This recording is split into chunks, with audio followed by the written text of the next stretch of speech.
Hi everyone, back for the second video. The second video is about your last homework assignment. And remember, your homework assignments are due on Monday, which is also the date that your paper is due. So this is the last section that you really need to complete. So again, you should be completing this before your paper, only in the fact that this is the last portion of that sales presentation walkthrough that we have literally covered piece by piece over the last 4 weeks.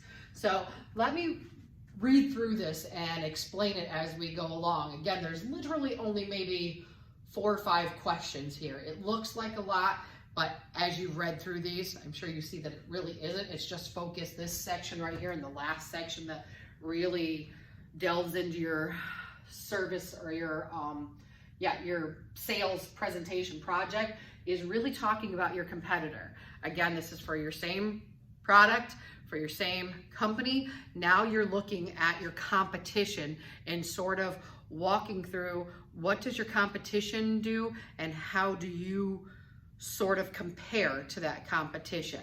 So let's look through this first portion of it. It says general information. Identify one of your firm's main competitors and secure the following information for this competitor. So you're literally going to go through and do some minor research here.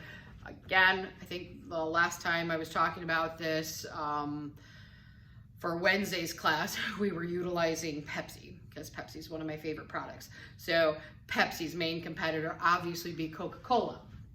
So it says, has your company been in business longer than your competitor? Again, this is simple history, going out and finding Coca-Cola's start date versus Pepsi's start date. What's the history on that company?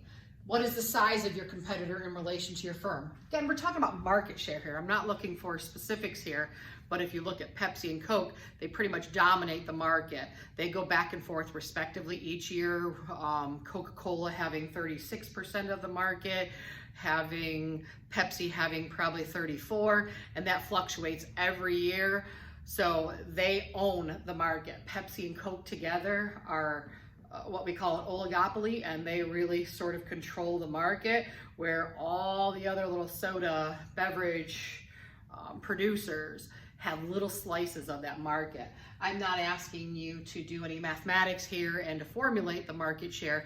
You can find your product's market share, if it's a popular product, out in computer land here. You can go out on the World Wide Web and put in, and we're looking for the overall industry as well. You might not be looking, if you're looking for, like say I also, during the first video, shared with you, if you're constructing like a Yeti cup, like a cup that you're gonna be taking with you while you're hiking or you're working out. There might be thousands of those on the market, so you might not be able to find your particular brand on the market. So really just kind of look at the overall market. If there are a lot of competitors in that market, your slice of that market is going to be a lot less. Your portion of that market is going to be inherently smaller. If there's only a few big competitors, then your market share would be significant. That's all I'm really looking to see is the overall market size. You don't have to give me my market size is 34.2% of the market. You just have to go out there and kind of, I guess, base analyze your type of market, whether there are many mass producers of your product or whether there are a few. We talk about this in economics. We talk about things like perfect competition, where there are the same products sold by multiple retailers and multiple suppliers that are almost identical or very identical, and everybody just sells them, versus a few products sold by a few producers of those products.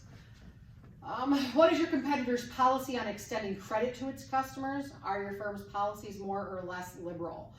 Again, meaning really, how do we extend our credit, and do we extend credit? What I mean by that is essentially, you're talking business to business. Again, in this, I have to keep reminding, because I know that people think of this and they'll think of the end consumer. Well, let's think about things like Dell computers. Do they extend credit to their consumers? But we're talking business to business. Most businesses do not do cash accounting.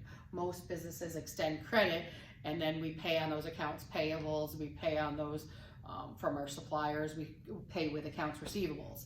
So does your company inherently offer credit to its customers, in this case the businesses? What price does your competitor charge for its product or service? Again, I don't need specifics here. I don't need $21.92 unless you know that, unless it is on the actual website to business that you're selling at this, and then your business partners obviously can then in turn sell it to your consumers for set amount. I don't need specifics. I need an overall general idea of that. If your product takes about $10 to build and you know that it can typically get $15 out on the market, that would be something I would share. That our cost to manufacture this or create it cost me about $10, and that I know that it gets sold to the retailers, or sold to the actual end users, consumers, for $15. So the markup must be $5. I don't need the specifics unless you have them. If your website is very liberal with sharing that information online, then by all means, share that information. If not, ballpark it. How quickly can your competitor deliver its product or perform its service compared to your firm? And that's the key words here. Again, if I have a competitor, Pepsi versus Coke, and Coke can get out its product within a 24-hour period, you know, if they've been, we're going through economic hard times, let's do something a little bit more in line with what has economically been in supply and demand this year. Toilet paper, right?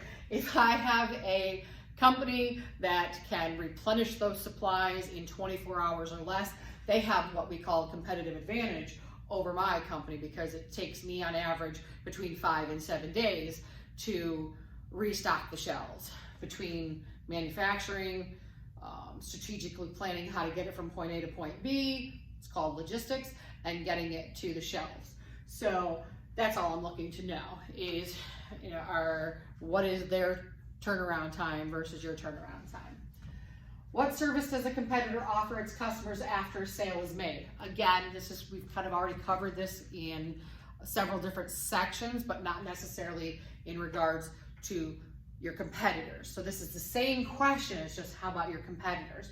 So it's basically saying, what service does that competitor offer after the sale? Meaning, again, if we have some sort of extended warranty, some return policy, what happens if it breaks, what happens if maybe it needs service, again, maybe like tires.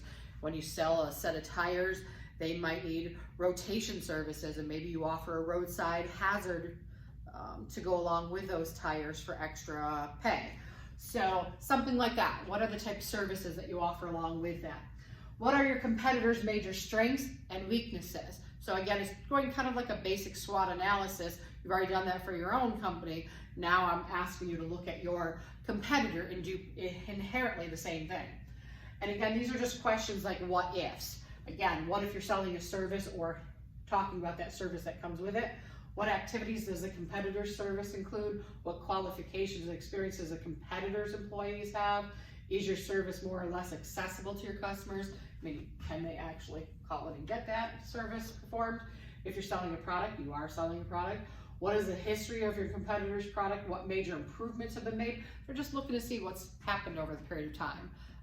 Has their tech gotten better? Again, looking at phones, it seems to be the focus on phones is cameras, right? Has a camera gone from 100 pixels to 2,000 pixels or something like that? Just tell me how has the tech changed in the last few years? And second question here is, what products does a competitor offer that your firm does or does not? Again, back to Pepsi versus Coke. Coca-Cola inherently sells beverages. They sell water, they sell soda beverages.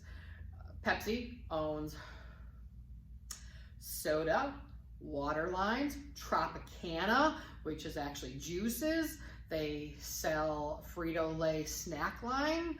They sell Quaker Oats. They sell, Quaker Oats. They did have ownership of Taco Bell and Pizza Hut for a long time, but they got out of that.